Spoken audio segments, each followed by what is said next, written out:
जय माता चरणं शरणं रमाम्बिगे चरणं शरणं त्र्यम्बके. I remembered then a small incident that had taken place at Madras a few weeks after I met Mother in 1949. Here, when I pause and look back to those days, I see pictures of myself, a miserable being, troubled by nervous fears and depression, my very life a terrible dream. For 14 years, I had been in the grip of this nervous disease, which even the cleverest doctors could not cure.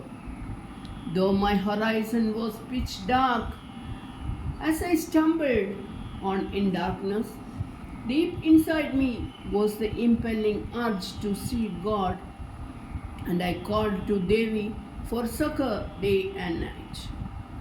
I was hastening towards the crossroads of my life, but that did not know, nor could I dream that Devi Lalitambiga had embodied herself in this universe and that she would grant me refuge. Picture after picture emerged from my memories of the wondrous way Mother had raised me from the dark depths of delusion to the realms of inner light and strength. With one darshan, my life was completely transformed. In her mercy, Mother granted me initiation and I began to attend Mother's programs at Madras. In my book, From Darkness Unto Light, I have written about my experiences after meeting Mother. One evening in 1949, we had gone for Mother's bhajan as usual in the evening. That day, after coming down from Samadhi, a unique bhava was apparent in Mother.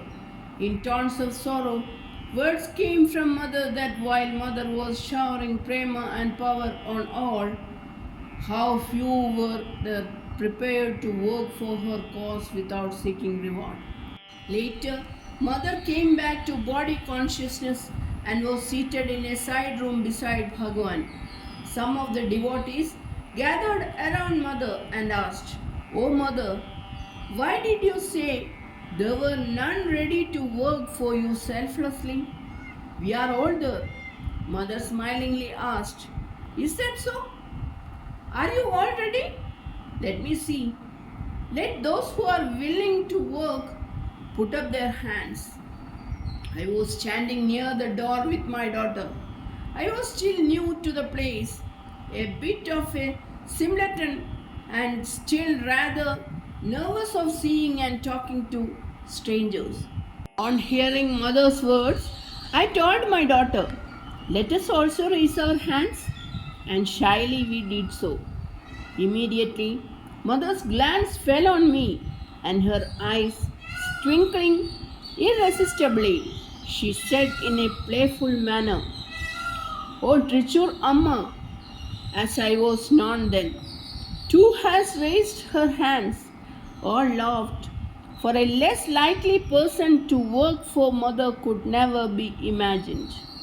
But when I went near Mother, later to take my leave, her playful mood was gone. She gave me a jasmine garland and looking at me with intent eyes, she said, "You have given a promise. Never forget it in your life." Oh Mother, you had taken me, a nervous, shattered being, into your loving arms, guided and molded me to work for you and the mission. Who can understand your Leela or the potent of even playful words and actions? Numberless are the episodes of the acts of her mercy which went side by side with Mother's spiritual ministry. With her love and power, tragedies which no human could heal were made bearable, and peace was given to sorrowing hearts. A young mother who had lost two sons in a swimming accident was actually carried and brought before Mother. In the throes of that fiery sorrow, Mother's touch and words worked a miraculous cure. She absorbed that anguish in herself, and that lady went away consoled with the will to carry on bravely roused in her heart. Early in 1975, there came from far off Buenos Aires one who was destined to be an intimate participant in the life at Shaktinagar and on whom mother worked a tremendous transformation. She was Mrs. Renette Blum. On her first visit to India 4 years earlier, she had had just a glimpse of mother in Bombay, and the radiant smile mother had given her stayed in her heart. Often in the challenging tests of life, that divine smile appeared in her heart. Finally, it was the remembrance of that smile that prompted her to come to Shaktinagar. She had to overcome many difficulties to make the trip. Let her own words describe some details of her intimate experience. I am quoting from an article she wrote.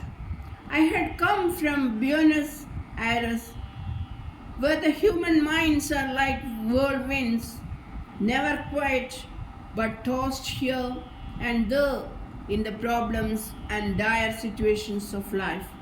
And now here I am, transported to an abode of peace, my heart awakening to a new sense of serene happiness. When I saw mother standing there quietly watching the arati with folded palms, she looked so beautiful, a serene white-robed figure. As I gazed at mother, I saw a shining ray of light emanating from her forehead. Amazed, I looked again, after shutting and opening my eyes to be sure that my eyesight was not faulty. But the light remained there, dispelling so many illusions from my mind. As the arati finished, mother came with her radiant smile to greet me with a few words of loving inquiry about my comforts.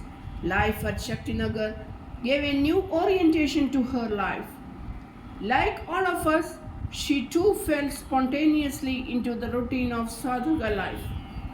Mother often spoke a few words to her in English, and this went deep into her mind.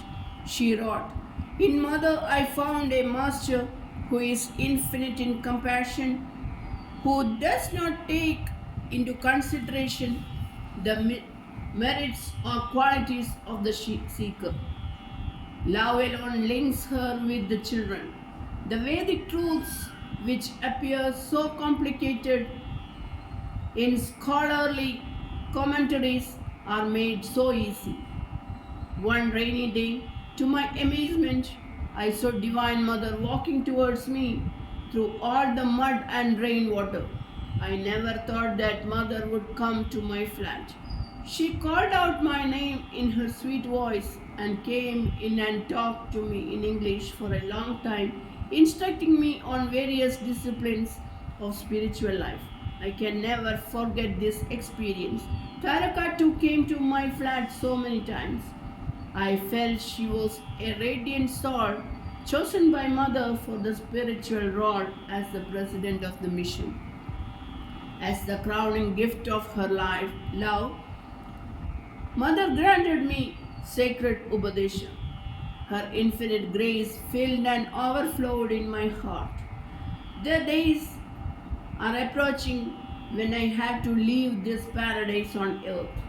Thank you, Mother beloved, for speaking to me so much in English in your compassion for me. I will never forget these utterances you have written in letters of God in my heart. To Buenos Aires, I will carry the glad tidings of you. For me, there is only one thing in life, to consecrate my life to you so that you may ever dwell as the sovereign ruler of my heart. May I live for you in that distant land, spreading your gospel of truth and love. O Mother, awaken in me the vibrant power to express thee, thy splendor, thy boundless love, and thy supreme will in every moment of my life. Charanam Sharanam Ramambige, Charanam Sharanam Trayambage. Jai Mother,